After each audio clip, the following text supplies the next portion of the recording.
Didakwa rugikan negara 1,9 M, terdakwa Deliar Marzoki bakal ajukan ekspresi. Mantan Kepala Dinas Ketenagakerjaan Transmigrasi atau Disnaker Trans Sumsel Deliar Marzoki yang merupakan terdakwa dugaan pemerasan dan gratifikasi dalam penerbitan surat perizinan keterangan layak K3 menjalani sidang perdana.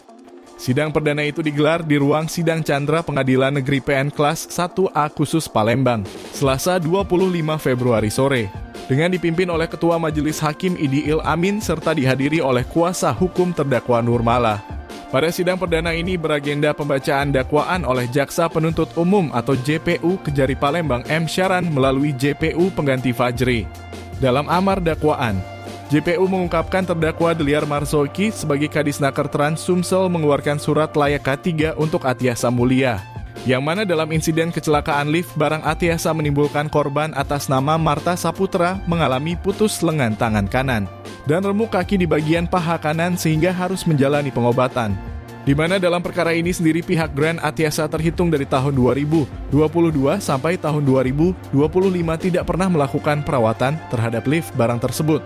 Setelah dilakukan pengecekan, ternyata pihak Disnaker Trans Sumsel menemukan pihak Atiasa memang tidak pernah melakukan perawatan lift barang secara berkala mulai dari tahun 2022-2025 untuk menutupi seolah-olah kejadian kecelakaan yang menyebabkan lengan tangan kanan putus dan kaki kanan korban Marta Saputra berusia 41 tahun remuk adalah kelalaian kerja, bukan karena lift barang yang tidak layak.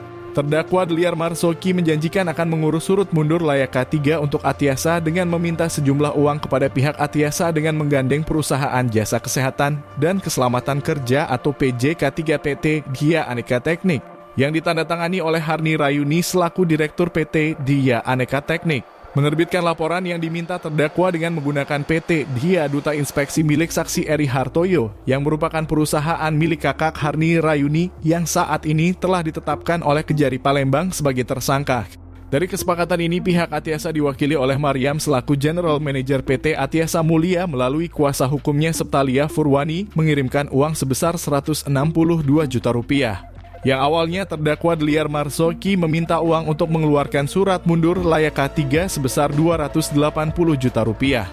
Dalam dakwaan JPU menyatakan bahwa sejak bulan September 2023 sampai dengan tanggal 10 Januari 2024, terdakwa telah menerima uang terkait penerbitan surat keterangan layak K3 dan penyelesaian permasalahan norma kerja sebesar 1,9 miliar rupiah lebih.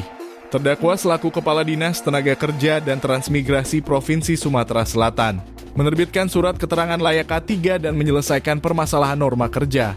Saksi Adrian Syah Halim, saksi Septalia Furwani dan pihak dari perusahaan lainnya. Terkait pemberian uang tersebut ada hubungannya dengan jabatan terdakwa selaku Kepala Dinas Tenaga Kerja dan Transmigrasi Provinsi Sumatera Selatan. Atas perbuatan terdakwa diancam pidana dalam pasal 11 Jo. Pasal 18 Undang-Undang RI Nomor 31 Tahun 1999 tentang pemberantasan tindak pidana korupsi sebagaimana telah diubah dengan Undang-Undang RI Nomor 20 Tahun 2001 tentang perubahan atas Undang-Undang RI Nomor 31 Tahun 1999 tentang pemberantasan tindak pidana korupsi Jo Pasal 55 Ayat 1 ke 1 KUHP. Menanggapi dakwaan dari JPU Kejari Palembang, kuasa hukum terdakwa Nurmala mengatakan pihaknya selaku tim penasehat hukum Deliar Marzoki akan mengajukan ekspesi atas surat dakwaan JPU. Ada hal-hal yang akan kami kritisi di dalam dakwaan itu dan secara lengkap materi ekspesi akan kami sampaikan di ekspesi nanti.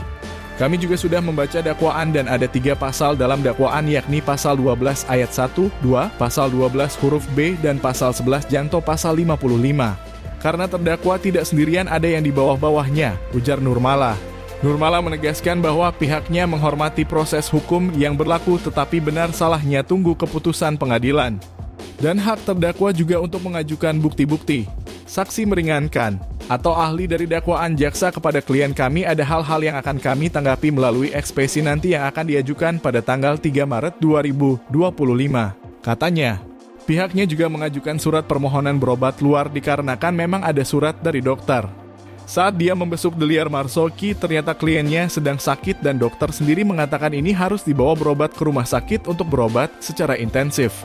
HB-nya di bawah 10 kemudian malamnya buang air besar disertai darah, badan pucat, dan kakinya infeksi. Dan sudah saya videokan dan jadwalnya harus dioperasi di bulan Maret.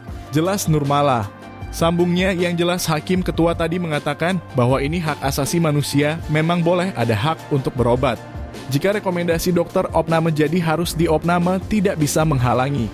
Termasuk juga permohonan pembantaran akan melihat bila klien harus opname, ia harus dibantar penahanannya. Tetapi menurut dokter di rumah sakit dikeluarkan dari surat rutan lagi dan sudah keluar per tanggal 24 Februari agar yang bersangkutan segera dilakukan pemeriksaan yang lebih lanjut. Ungkapnya, bahasa kedokteran ada infeksi. Namun saya secara kasat mata kaki klien kita sangat bengkak dan mengeluarkan nanah merah. Kondisi tubuh panas, pucat. Makanya saya mengajukan surat permohonan untuk rawat jalan. Tambah Nurmala. Lebih jauh katanya awalnya diberitahu dokter bahwa klien saya harus dibawa berobat keluar. Dikeluarkanlah surat rawat itu, tutupnya.